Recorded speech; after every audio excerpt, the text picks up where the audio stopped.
Halo teman-teman semuanya, jumpa lagi bersama saya Edlin di channel Belajar Coding.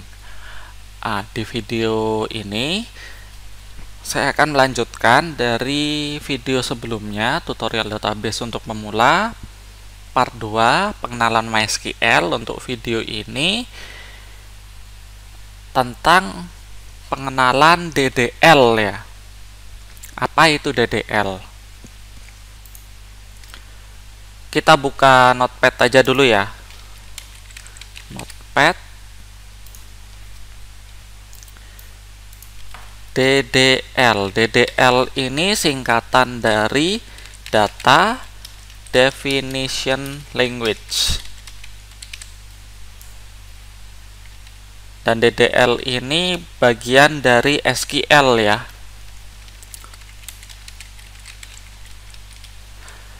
SQL itu singkatan dari structure ya, query language. Yap. Jadi di DDL itu ada 3 bagian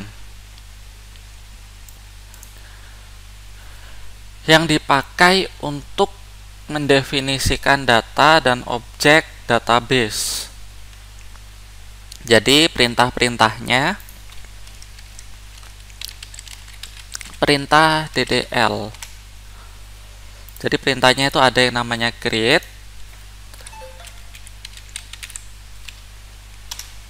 drop, dan rename ya. Untuk create ini biasanya digunakan untuk membuat database dan tabel. Terus kalau untuk drop ini digunakan untuk menghapus database dan tabel. Rename ini ya dipakai untuk merubah nama database dan tabel. Hampir sama ya semuanya. Jadi saya langsung jelaskan aja kalau untuk create ini ya. Jadi untuk video tutorial ini saya akan pakai MySQL yang versi web ya. Nanti juga akan saya buat untuk tutorial MySQL yang versi CMD. Tapi untuk saat ini saya akan memakai versi webnya. Untuk menggunakan MySQL versi web atau CMD juga bisa ya. Jadi kita aktifkan dulu aplikasi web servernya. Caranya gampang, cuman tinggal klik start. Setelah itu kita cari SAM. Ini dia XAMPP. Kita klik, habis itu pilih SAM Control Panel. Kita tunggu sebentar. Oke, langsung muncul ya. Jadi ini punya saya sudah aktif. Kalau punya teman-teman belum aktif, tinggal klik start yang ada di sini, nanti akan muncul seperti tampilan kayak punya saya ini. Jadi kalau punya saya sudah aktif, kita close saja nggak masalah, karena aplikasi ini dia berjalan di background. Oke, saya buka web browser ya. Ketikkan localhost, pilih phpMyAdmin. Tunggu sebentar. Oke, di sini kita langsung klik tab SQL di sini ya. Ini saya akan mencoba untuk apa namanya ya, yang bagian create ya. Di sini saya akan membuat database terlebih dahulu. Malah saya close ininya. Oke. Di sini kita tinggal ketikkan perintahnya create ya. Enaknya kalau versi web ini kita ngetik sedikit aja dia langsung muncul pop up. Ini dia, langsung enter aja, create. Apa yang kita mau buat? Database ya, database. Setelah itu nama databasenya apa? Contohnya nama databasenya itu data kasir, begini ya. Jangan lupa titik koma. Bentar, saya jelaskan lagi. Jadi kalau untuk perintah membuat database, ini kita masukkan aja kode perintahnya create database ya. Setelah itu nama databasenya apa ya? Ini nama databasenya. Setelah diketik nama databasenya, jangan lupa titik koma, klik kirim. Oke, ini pembuatan database sudah berhasil. Jika muncul error ini abaikan aja karena kita masih belum memilih database ya. Kita klik aja untuk di sini untuk memilih database. Oke, database sudah terbuat ya. Lanjut di yang create, ini kan pembuatan database dan tabel. Di sini saya membuat tabel ya. Setelah saya klik database yang sudah saya buat di sini, langsung aja klik SQL yang di sini. Jadi perlu diperhatikan juga setelah kita membuat database seperti yang di awal tadi di sini ya. Di sini kan dia langsung muncul nama database yang sudah kita buat. Jadi kita klik dulu databasenya. Diklik dulu baru kita klik SQL. Kenapa kok perlu begitu? Karena kalau posisinya di luar, contohnya saya membuat tabel gitu ya, dia akan error. Contoh, ntar ya, saya kasih contoh aja ya.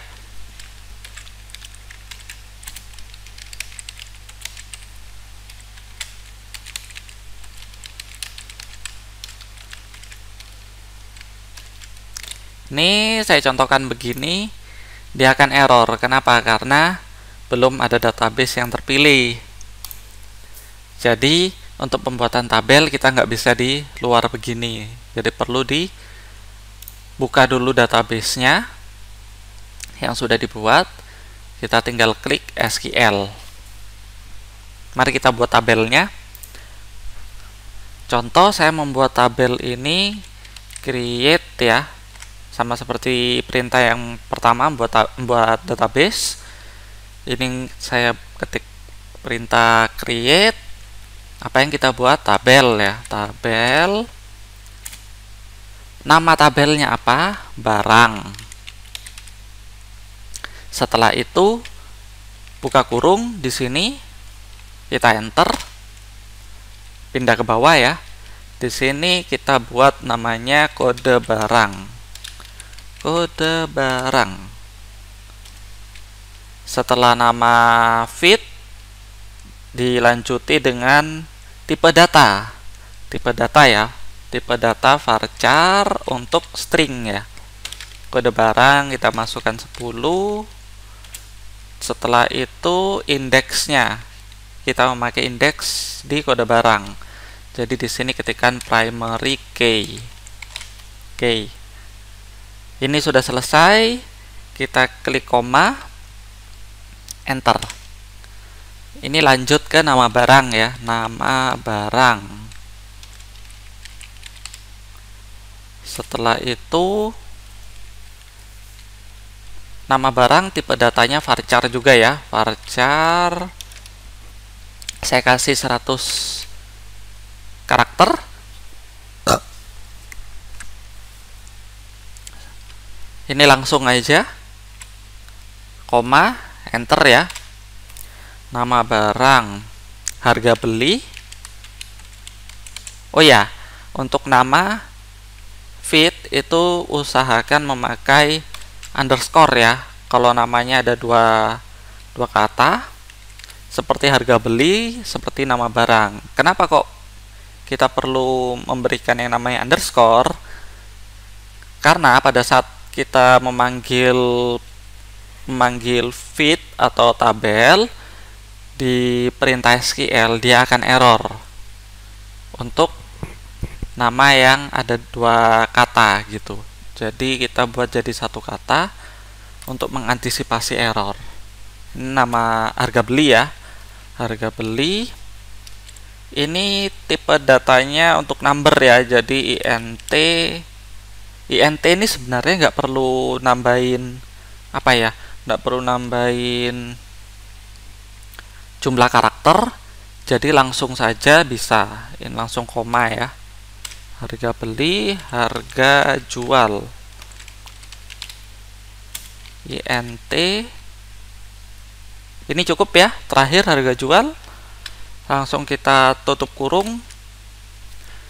Fungsinya tutup kurung yang ini itu tutup pasangannya dari buka kurung yang atas ini.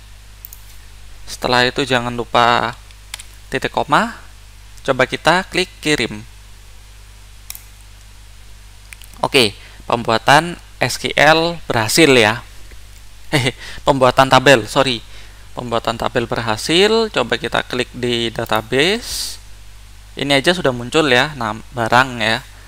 Jadi tabelnya ini barang ada ya. Oke. Coba kita lihat lagi di perintah DDL. Create sudah ya. Setelah itu ada fungsinya drop untuk menghapus database dan tabel. Di sini kita skip aja dulu yang drop. Saya jelasin di bagian akhir. Saya dahulukan untuk rename. Jadi saya bisa mengganti nama database atau mengganti nama tabel. Untuk perintah nama rename ini kita langsung aja ya. Untuk rename database ya. Di sini untuk rename database agak sedikit berbeda karena memang sepertinya ada pembaruan SQL, jadi kodenya yang biasa dipakai itu tidak bisa dijalankan.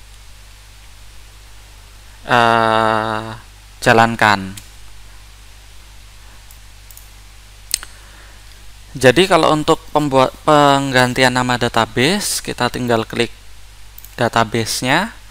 Setelah itu klik operasi.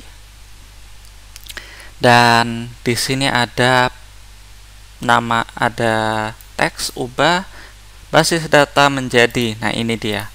Kita ganti namanya di sini. Contohnya yang mau saya ganti kan data kasir ya. Di sini saya buat namanya menjadi data kasir 1. Saya kirim. Create database kasir 1, drop oke aja ya. Nah, di sini udah berhasil. Ini dia. Data kasir 1. Jadi namanya sudah berubah. Ini kita lanjut ke penggantian nama tabel ya. Nama tabel ini masih bisa menggunakan SQL. Jadi di sini saya ketikkan perintahnya itu rename. Yang mau diganti itu apa? Tabel ya. Tabel. Nama tabel lama itu barang. To nama tabel barunya. Di sini saya mau buat namanya tabel barang 1. Barang 1 ya. Oke. Titik koma. Klik kirim. Oke, sudah berhasil. Di sini namanya masih belum muncul barang 1 ya. Tapi di sini sudah berubah. Ya. Jadi dia sudah berubah menjadi barang 1. Ini caranya untuk rename ya, untuk perintah rename. Ini dia. Kalau untuk perintah drop, caranya gampang sekali. Itu bisa kita coba drop tabel aja dulu ya. Di SQL sini kita ketik perintahnya drop tabel. Apa yang mau di drop? Tabel ya. Tabel, nama tabelnya barang 1. Udah, gini aja. Titik koma, kita kirim. Biasanya kalau untuk hapus ada peringatan. Anda yakin menjalankan drop tabel barang 1? Oke. Jadi tabelnya sudah nggak ada. Lanjut ke hapus database, sama. Kita back ke home aja dulu ya. Ini ada gambarnya rumah di sini.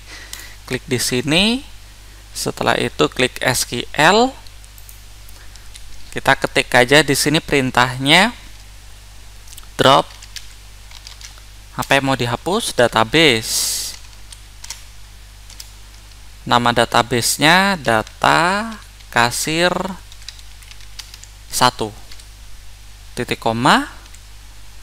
Setelah itu klik kirim. Oke, penghapusan database sudah berhasil. Oke, untuk DDL ini sudah selesai. Kita rangkum aja di notepad ini ya. Jadi create ini dia perintahnya create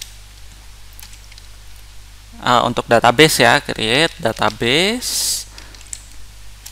Nama databasenya di sini. Nama database. Untuk tabel kita klik aja di sini create, sama ya. Tabel.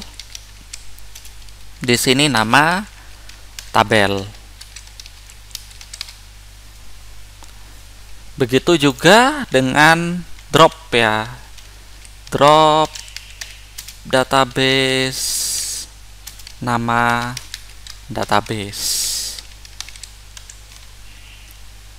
Untuk tabel juga sama, drop tabel, nama tabel. Yang rename ini sedikit berbeda. Kode perintahnya itu untuk rename tabel ya. Rename tabel, nama tabel lama to nama tabel baru. Oke, cukup sekian dari video saya untuk pengenalan DDL. Jika video ini bermanfaat, bisa teman-teman share, dan jangan lupa subscribe channel Belajar Coding untuk mendapatkan update video terbaru dari saya. Oke, terima kasih. Ketemu di video berikutnya.